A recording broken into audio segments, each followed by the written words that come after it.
Giawhag sa screening committee ug organizer ang mga media practitioners ug campus journalists hasta parish social communications sa Davao City sa pagsumite og mga entry alang sa Archbishop Tibo Media Awards kun ATMA 2026. Sumala ni Leonard Failoga, miyembro sa screening committee, abli ang kompetisyon alang sa tanan bisan unsa pa ang religious affiliation kaya mga entry pagahukman base sa material ug content nga gisubmit ug dili sa personal background sa mga partisipante. Tingwa sa ATMA nga maila ang mga buhat nga nagpasigarbo sa dungog sa tawo ug kaayuhan sa katilingban, mga buhat nga hingpit nga nagpakita sa pagtulunan sa simbahan bahin sa ebangelisasyon, pagtuo og hustisya, katungod sa tawo kun human rights, pagatiman sa kalibutan ug pagsunod sa labing taas nga etika sa pagsibya.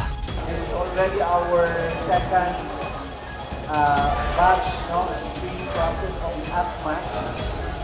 So I hope mag-join ta.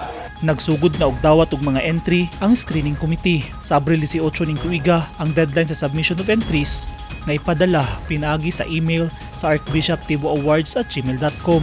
Klaro na mo nga ang maka-join na yun ani kanang traditional media, no?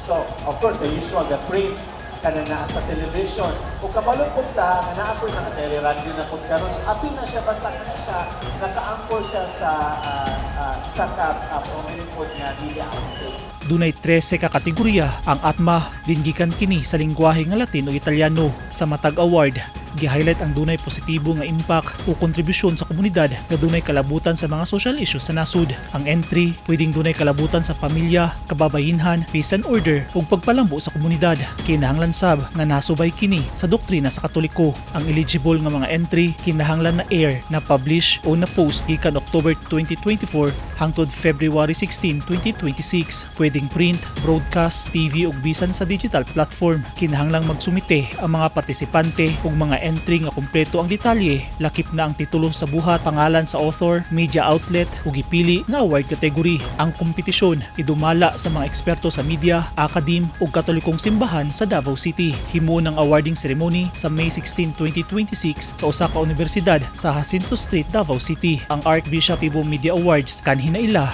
nga Davao Catholic Mass Media Award. Eugene Hinutan, Newsline Philippines. Stay safe.